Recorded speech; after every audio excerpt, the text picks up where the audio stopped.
Tujuan pembelajaran hari ini diharapkan Anda telah mampu pertama memahami dasar-dasar penambangan data secara umum, kedua memahami sejarah penambangan data dan perkembangannya, dan ketiga menganalisis metode pengembangan data seperti klasifikasi, regresi, klaster, analisis asosiasi, dan deteksi anomali.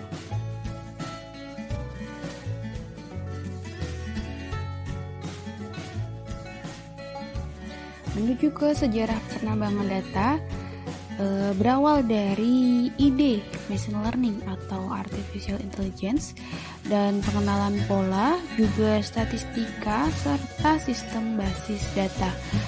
Nah, teknik tradisional tidak cocok akan data yang berukuran besar, kemudian berdimensi tinggi, heterogen, kompleks, dan juga terdistribusi. Juga yang ketiga, suatu komponen kunci dari ranah yang berkembang antara data science dan data driven discovery. Nah, dari tadi irisan antara statistik dengan AI, machine learning, dan pattern recognition itu dijembatani oleh yang dinamakan data mining. Metode penambangan data terbagi menjadi beberapa jenis. Dalam pertemuan kali ini kita membahas dua metode. Yang pertama adalah prediksi, yang kedua deskripsi. Prediksi menggunakan beberapa variabel untuk memprediksi nilai tak diketahui atau nilai di masa depan dari variabel lain. Sedangkan metode deskripsi menemukan pola yang terinterpretasi oleh manusia yang mendeskripsikan bagaimana data akan disajikan. Beberapa metode yang umum digunakan diantaranya ada clustering, kemudian predictive modeling, lalu ada anomaly detection, kemudian association rules. Untuk lebih jelasnya kita akan melanjutkan ke selanjutnya. Metode klasifikasi mencari model untuk atribut kelas sebagai suatu fungsi dari nilai atribut lain. Untuk model di sini ada contohnya mengenai prediksi creditworthiness atau kelayakan menerima kredit. Yang pertama, pertanyaannya adalah mengenai bekerja atau tidak bekerja. Pilihannya ada ya dan tidak. Jika pilihannya menuju ke ya, pertanyaan selanjutnya adalah mengenai education atau pendidikan.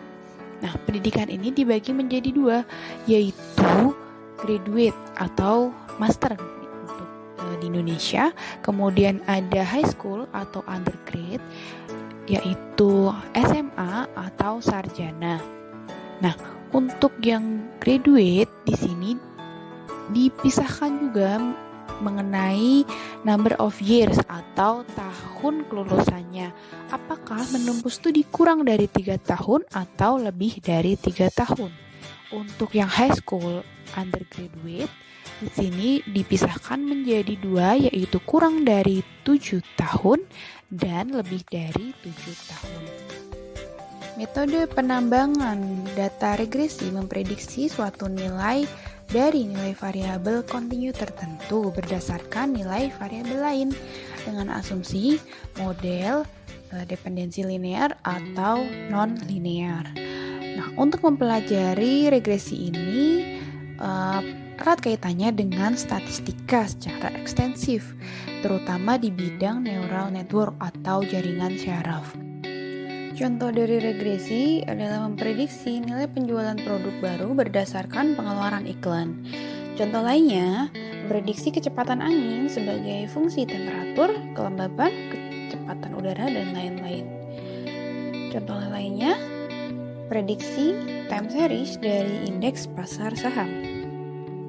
Metode selanjutnya yaitu clustering, bertujuan untuk menemukan grup objek sehingga objek tersebut berada dalam suatu grup yang mirip, yang mana terhubung dari satu lainnya, dan juga berbeda atau terpisah dari objek di grup lainnya juga.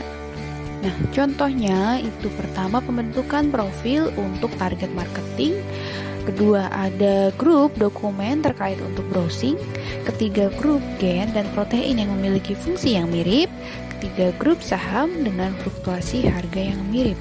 Nah, saat seperti ini juga ada nih grup mengenai virus-virus seperti virus influenza dan juga virus corona. Untuk metode association rule discovery, di sini ada kasusnya, yaitu ketika diketahui suatu himpunan records masing-masing berisi sejumlah item koleksi tertentu.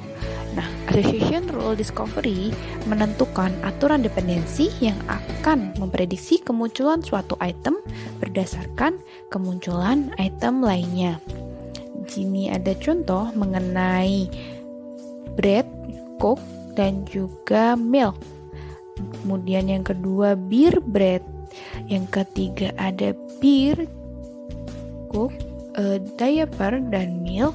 Keempat ada beer, bread, diaper, milk. 5 ada coke, diaper, dan juga milk. Nah, diketahui aturan yang ditemukan atau rules yang ditemukan adalah milk berhubungan dengan coke dan juga diaper milk berhubungan dengan beer. Metode terakhir, deteksi deviasi, anomali, atau perubahan untuk mendeteksi deviasi signifikan dari perilaku normal atau pada umumnya. Nah, aplikasi ini yang pertama untuk mendeteksi penipuan kartu kredit, yang kedua deteksi intrusi jaringan, ketiga untuk identifikasi perilaku anomalous dari jaringan sensor untuk pemantauan dan juga surveillance. Terakhir ada deteksi perubahan cakupan hutan global.